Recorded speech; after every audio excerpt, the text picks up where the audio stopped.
Télé Futurs Médias ñu leen di nuyu bu baax a baax te leen di jox seen wàccuwaay daañu waxtaanee tey ci lu am solo bokk na ci li nga xamante ne rek moo di grève ñetti fan yi nga xamante ne mareyeurs yi nekk ci Sénégal door nañ ko waa Union nationale des mareyeurs du Sénégal daal di kay door nag daal di fas yéene banque seen loxo ngir ñaawlu li nga xamante ne rek mooy pesage à l'essieu bi nga xam ne ñu ngi koy def seen camion frigorifique yi donc tey ñu waroon fi teewlu plutôt seen njiit di Pape Ibrahima Diawo ci mujjantal gi mu xamal ñu ne ministre bi seen jëwriñ gi leen jiite da leen a woo ngir waxtaan ak ñoom ngir xool nu ñuy def ba trouver solution mais à la place ñi nga xamante ne rek ñoom la ñu joteel ndax mën nañ ko waxee noonu mu di waa Pesage Afrique njiit li di Serigne Faye moom it dina teew léegi ci plateau bu ko defee ñu yaatal ñu xam rek lan moo indi coow loolu nga xamante ne mareyeurs yi sulli nañ ko xibaar yi it ak rédaction bi du ñàkk dinañu ci teew ci kanam lay doon ci wolof ak ci français leneen lu am solo loo xam ni dañu ko waxtaanee mu di wàllu koom mbirum intégration ci biir Afrique naka la ñuy def ba dëkk yi di demlante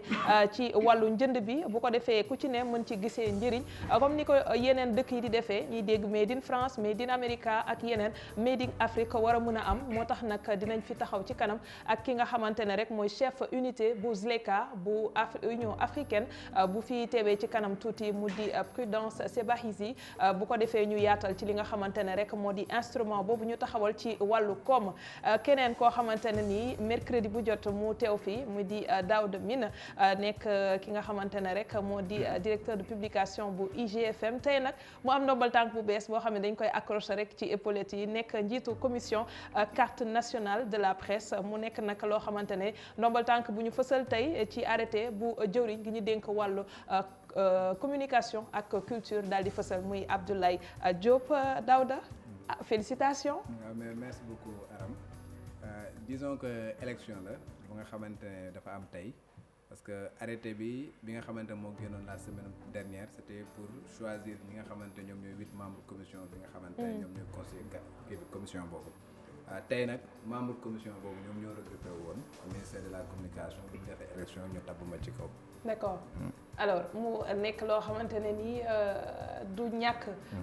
ñu bëri daal di bàyyi wax ji nga xam ne coow li déggoon nañ ko ci suuf doon wax ni ab magistrat la ñuy dénk commission bi et tout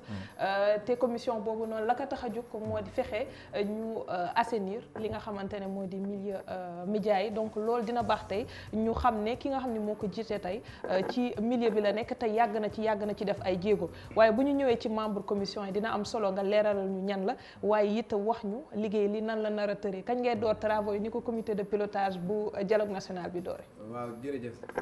si question bi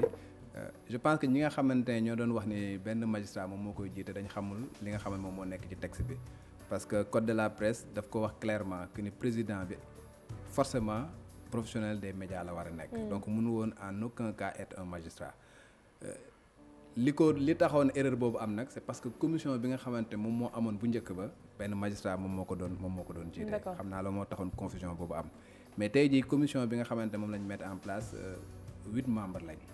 am na benn représentant ministère de la justice am na benn représentant ministère de la communication benn représentant ministère du travail benn représentant CORED benn représentant CNRA benn représentant patron des presses ak benn représentant Synpics ak benn représentant appel muy presse en ligne man bi ma fiy dugg waa presse en ligne ñoom ñoo defoon assemblée générale daal di may choisir pour que ma représenter leen foofu noonu laa dugg ci commission bi et li nga xamante ne moom la loi bi waxoon dafa war ni kenn ci membre commission boobu moom mooy nekk président bi donc loolu moo tax bi ñu defee élection tey ñu jël ma tabb ma ci kaw élection ci commission boobu commission bi nag ñaari rôle pratiquement la am moom mooy délivrer li nga xamante moom mooy carte nationale de presse ak valider expérience ñi nga xamante ne amuñu carte nationale amuñu diplôme de journalisme parce que il faut que ñu comprendre une chose dafa am ñenn ñu nga xamante ne dañu génn école de formation bu ñu amee diplôme de journalisme ñooñu bu ñu déposer dossier dañuy am carte li ñuy woowee carte nationale de presse am ñi nga xamante ne amuñu génnewuñ ci école de formation foofu dafa am ñaari cas yu nga xam moom la code bi wax kenn ki nga xamante ne génnewul ci école de formation mais am na licence il faut que mu am expérience 2 ans pour am carte nationale de presse mu am arrêté nag bu nga xamante ne moom lañu tëral ñu ni am na ñu nga xamante ne génnewuñ ci école de formation amuñu licence mais ñooñu nan la ñuy def ak ñoom ñu ne il faut que ñoom ñu am expérience 10 ans pour mën a am carte nationale de presse. Très bien loolu texte bi prévoir. jërëjëf Daouda Mine ñu ñëw si ñu gan ni mu ko waxee sànq mu di Serigne Faye jiite Pesage Afrique kilifa gi dala jàmm si plateau bi. maa ngi lay nuyu Ndeye Aram di la remercier ci invitation bi soo ma ko mayee rek ma nuyu sa téléspectateurs yi. jiital ci nuyoo bi son excellence monsieur Macky Sall le président de la République de tous les Sénégalais teg ci sunu ministre de tutelle monsieur El Hadj Omar Youm ak l'ensemble des collaborateurs d'Afrique Pesage Sénégal et du ministère des infrastructures terrestres et du désenclavement. tey lan moo leen boole ak mareyeurs sénégalais ba nga xamante ne ni décidé nañu en tout cas Union nationale des mareyeurs du Sénégal ñetti fan banque seen loxo ne jën kenn du ko jaay ci marché au poisson yi. alors boole je ne pense pas que boole la c'est-à-dire ñun État du Sénégal depuis 2005 dafa signé benn règlement moom ak yeneen 8 pays UEMOA yi ak plus la Guinée et le Ghana. Règlement boobu moom mooy harmoniser charge bi ñu war a teg ci tali yi parce que tali bi bu ñu koy defar dafa am nu ñu koy dimensionner. donc dimensionnement boobu dafa am charge bu muy supporter pour squelettu camion bu nekk dafa am charge bu ñu ko autoriser. alors règlement boobu moom moo harmoniser def procédure yi pour wane ni tel camion tel nombre de tonnage lay am. alors en 2012 Afrique Pesage Sénégal installé au Sénégal ça fait maintenant plus de 9 ans 7 ans di liggéey ci loolu am nañu 20 sites de pesage à travers le Sénégal camions yi bu ñu ñëwee dañ leen di peser contrôler leen camion bi bu nekkul en surcharge du fay. 2000 francs lay fay mooy frais de passage bi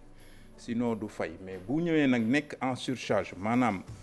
poids biñ ko mayoon État du Sénégal ñëwaat yokk ci 15% pour accompagner acteurs yi pour yombalal leen seen liggéey Afrique Pesage même matériel bi yokkaat ci 5% muy 20% ci poids bi soo ko dépassé nag ay la yëwoon dañ naan la 20 tonnes bu nekk da ngay fay 20 000 francs bu dee ci Sénégal nga nekk bu dee da ngay génn da ngay fay 60. alors lu mel noonu ñoom bi ñuy wax dañ ne da ngeen na yokk taxe c'est-à-dire dafa am taxe yu bees yu ngeen teg mel na ni nouvelle boobu noonu wala mesure boobu bi ngeen koy teg waxtaanoo leen ci ak ñoom ba ñu comprendre kat ne mbir yi nii la tëddee. alors loolu tam daf may bett parce que je sais que xaw naa fi yàgg ministre yi jaar nañ fi mais en tout cas El Hadj Omar Youm bu ñu fi ñëwee ba léegi. ak yeneen ministres yi. li fi am ci ay réunion kenn mënu ko compter man am na réunion yoo xam ne sax dewuma donc bu ñu waxee ni waxtaan amul daf may jaaxal pas plus tard que semaine passée ministre recevoir na leen ñoom seen organisation échanger ak ñoom expliquer leen procédures yi ak mesures yu bees yi ñuy yokk ci mesures yi fi nekkoon ba pare ba ñu tombé ci waxtaan bi ba ñu juboo ci ba ñaanal ministre bi et cetera donc bu ñu génnee ci biti ne d'accorduñ ak ministre bi man daf may jaaxal honnêtement.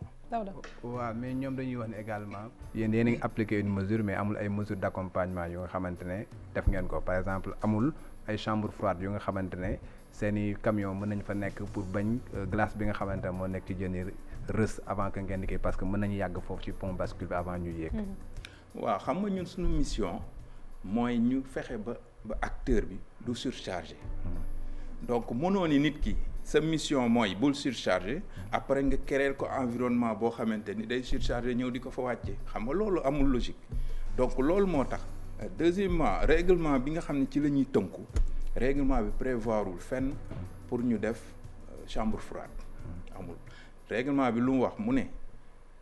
boo leen demee ci site yi aménager leen benn espace bu xam ne camion bi bu ñëwee bu nekkee en surcharge au lieu que muy continuer di yàq tali bi mu taxaw foofu ngeen permettre ko mu woo beneen camion mu wàññi li ëpp ci poids mu teg ko ci camion boobu ñoom ñu ànd dem mais règlement bi waxul fenn ay magasin de stockage ay frigo loolu bu amee dañuy dem ba ñun dañuy nekk kon des commerçants parce que il va falloir ñu ut espace yu rëy parce que les gens vont venir jël seen marchandise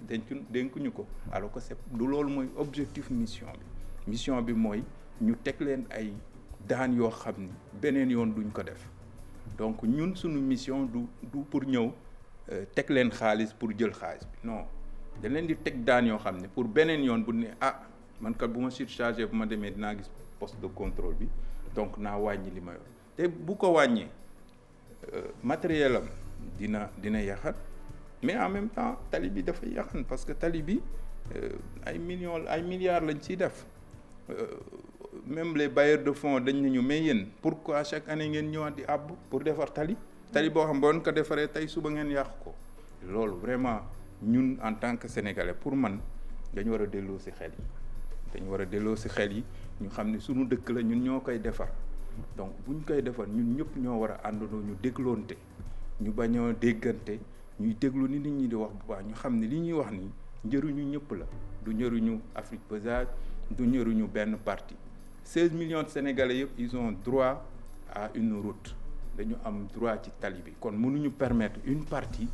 ne ñoom nañu peser ñeneen ñi contrôler leen mais ñoom bu leen kenn peser. mais est-ce que camions yi dañuy yàgg foofu ci site bi waaw wala déet. loolu amul parce que li ma la wax léegi ni bi leen ministre recevoir ñoom dañ ne seen doléance mooy comme produit périssable la ñuy def. nañuy gaaw di jàll. ministre aussitôt mu contacté ñu wax ñu ko ñu ne ko loolu déjà amoon na fi les denrées périssables sont prioritaires. mais ba pare mieux ñun en général suñu site yi ak suñu système de pesage bi système dynamique la oto du fa taxaw donc booy ñëw rek ñu peser la fi nga lay peser ak fi ngay génnee du mat 3 minutes maximum donc ngay ñëw romb dem sa yoon donc foofu stationnement mun fa am buñ fa taxawee rek ñoom ñoo fa bàyyi seen bopp. parce que dañu surchargé. waaw soit dañu surchargé ñuy xaar camion bu ñu wàccee. voilà et cetera mais ñun mënuñ leen fa téye parce que ñun loolu yëpp dañ koy mesurer combien de temps le camion bi war a def ci suñu site. non leneen loo xamante ne ni am na solo mooy Afrique Pesage ci li nga xamante ne mu ngi koy liggéey wax nga vingtaine de sites su ma juumul ci réew mi. dina baax tamit ñu xam li nga xamante ne ni engagé ngeen ko ci koppar. ci li nga xamante ne mooy liggéey boobu. alors pour ndeeram su ma nee la Afrique Pesage dafa perte 2 années yi doo ko gëm. dafay perte. ci nan. dafay perte parce que li ñu am ci charge li ñuy jël ci recettes yi li ñu am ci charge moo ko ëpp voilà du ma dugg ci chiffres yi. xaalis moom bëggoo leen ko wax man gisuma. mais non xam nga man dama nekk di wax jàkkaarloog dëkk bi. état financier du loo xamante ni dañ koy denc si ronal. sunu banque yaa ngi ñuy déglu sunu partenaires yaa ngi ñuy déglu. 2018 dañu perte 2019 bii ñu génn ni dañu perte. te pourquoi ñu continuer di nangoo perte boobu parce que administrateurs yi ma àndal dañ ni il faut ñu accompagner état du Sénégal accompagner yeneen état yi parce que ñun suñu mission c'est une mission noble c'est une mission d'utilité publique donc du ñu jiital xaalis c'est vrai que entreprise privée lañ il nous faut des ressources pour ñu fay salaire yi pour ñu jënd matériel pour ñu tabax ay sites mais du loolu lañ teg en avant parce que bu fekkoon ni état bi mesures yi ñu waroon teg na ko ñun du ñu nekk en perte mais état aussi dafa am yeneen doomam yoo xam ne da leen di accompagner règlement 14 daf ne charge à l'essieu 20 000 60 000 la ñu war a facturer ñun depuis 2012 bi ñu fi nekkee ba 2019 4 000 12 000 la ñuy jot maanaam li ñu waroon jot dañ ko diviser par 5 alors que business plan bi ñu indi woon présenté ko état bi mooy 20 000 60 000 la ñuy facturer camion pour camion bi mu dissuasif ba nga xam ni camions yi duñ surchargé au bout de 5 ans dinañ leen réduire seen taux de surcharge. Pourtant état wàññi na mesure yi divisé ko par 5 mais terewul suñu objectif ñu ngi ko doon atteindre parce que bi ñuy ñëw Sénégal 90% des camions dañ doon nekk en surcharge 2018 on était à 48% des camions qui sont en surcharge mais bi état ñëwaatee delluwaat ginnaaw ci mesures yi. Et ça je le comprends parce que aussi état day jéem a accompagner aussi ces acteurs c'est normal bi mu delluwaatee ñu gisaat taux surcharge bi yéegaat ba 55%. ça veut dire que nit ñi jàngatuñu ci amaan yi ñu leen di jox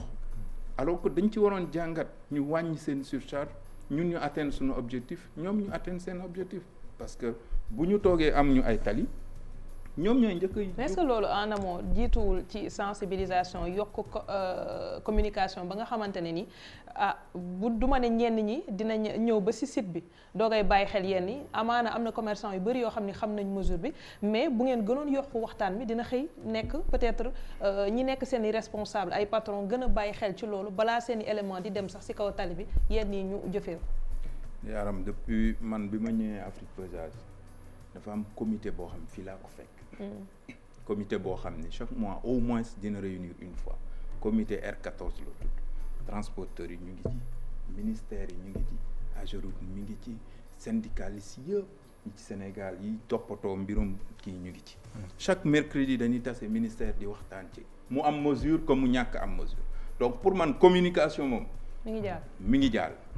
maintenant nit ki da nga koy wax li mu bëgg a dégg c'est vrai que nag. secteur la boo xamante ni dafa complexe.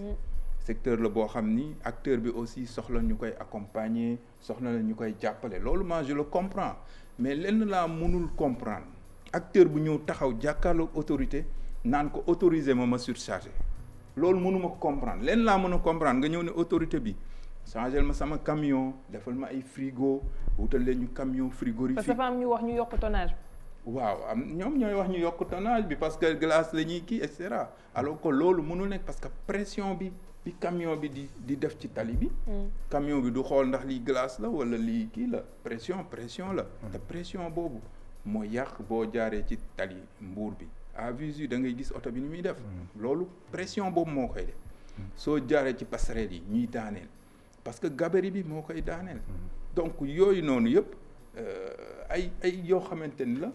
du suñu avantage ñun ñi nga xam ne ñun ñooy sauvegarder tali mais du seen avantage ñoom aussi ñi nga xam ne ñu ngi def ay accident heure bu ñu defee accident ñu indexé leen donc ñoom ñoo war a déglu nit ñi li ñu leen di wax ñu ñëw toog peut-être bu ñuy wax ñu wax ci seen matériel de travail nan leen koy améliorer seen prix yi nan leen koy yokkee mais mënuma comprendre acteur bu ñëw taxaw di wax buñ ma yokkalu sama surcharge damay grève loolu moom honnêtement mënuma ko comprendre. mais man seen perte bi nan la mën a nekkee moom laa bëgg a laajte parce que bu fekkee ne est-ce que bu surcharge amee rek ngeen di mën collecter wala camion bu fa jaar automatiquement dafay am lu nga xamante ne da koy joxe te bu fekkee ne am na lu muy joxe yéen ñaata ngeen ci am état du Sénégal ñaata la ci am. camion bu romb 2000 lay joxe. ok 2000 yi mooy matériel 2000 yi lay joxe. yéen a ko moom. mais boo xoolee plus de 500 Sénégalais yuy liggéey. ci benn entreprise. nga jënd machine ngay tabax ay sites. 2000 francs mënul yor entreprise boobu. alors je te disais tout à l'heure que ni 2018 dañu perte 2019 dañu perte parce que tout simplement amaan yi ñu waroon jot dañ ko diviser par 5. ku def loolu état du Sénégal état moo ko def. pourquoi yéen demandé wu leen contrepartie financière. non parce que ñun dañu bëgg accompagner état ba ci kanam c'est-à-dire état du ñëw aussi état buy commencer budget da ngay dégg loi de finance budget déficit budgétaire. état du ñëw am ay problème mu kii nga naan ko indemniser wala yokkal ma yow en tant que privé da ngay participer ci effort boobu boo demee nag ba nga xam ni tële nga nag bu boobaa nga ni état mais ñun suñu participation ci effort boobu mooy loolu c'est-à-dire on a un groupe qui est derrière qui nous soutient bu ñuy yónnee ay ressources ñuy continuer di doxal suñu liggéey mais éternellement peut-être du mën a nekk y a les banques qui nous accompagnent mais encore une fois on était en perte et on est en perte aujourd'hui je veux pas dire le chiffre mais on est totalement en perte boo ko waxoon sax peut-être les partenaires financiers vont dire mais attends 2019 aussi ça va être compliqué donc pour résumer rek que ni ñun du xaalis bi exactement moo ñu soxal pour le moment nii. ñun suñu objectif. mais pour la pérennité de votre emploi quand même pour la pérennisation de votre emploi su fekkee ne yéen a ngi continuer di perte rek sans pour autant ngeen demander à l'État mu joxe contrepartie financière da ngeen di mujj mettre la clé sous le paillasson. c'est ça que je suis en train de vous expliquer. dama ni pour le moment nii. du loolu moom moo ñu soxal parce que ñun dañu am objectif bu ñu wax état dañu ñëwoon état. ñun bu ñu ñëwee Afrique Pesage pendant 5 ans yu njëkk yi. dinañu wàññi taux de surcharge ba 10%. suñ ko wàññee ba 10% yow état di nga ñu fay temps. mais ñun egguñu foofu. ñaata pourcentage ngeen am. ñu ngi woon ci 48%. léegi état bi ak mesure yi mu def pour accompagner acteurs yi yéegaatoon nañ ba 55%. il faut ñun ñu xeex pour wàcc ñun ba 10%, on serait à l'aise maintenant ñëw ci état ne ko voilà ñun suñu liggéey lii la woon léegi jox ñu suñu contrepartie, mais on est sûr que ni ñun mënuñu continuer éternellement di perte loolu moom xel mënu ko nangu. mais pour le moment am na ñu ñuy jàppale te ñu ngi liggéey te qualité de service bi wàcceekuwul te sites yi ñu ngi liggéey 24 heures sur 24 7 jours sur 7. merci beaucoup seen salaire ñu ngi koy jot à temps. merci beaucoup Serigne Faye dinañ ñëwaat si moom si kanam ñu dem seetaan publicité.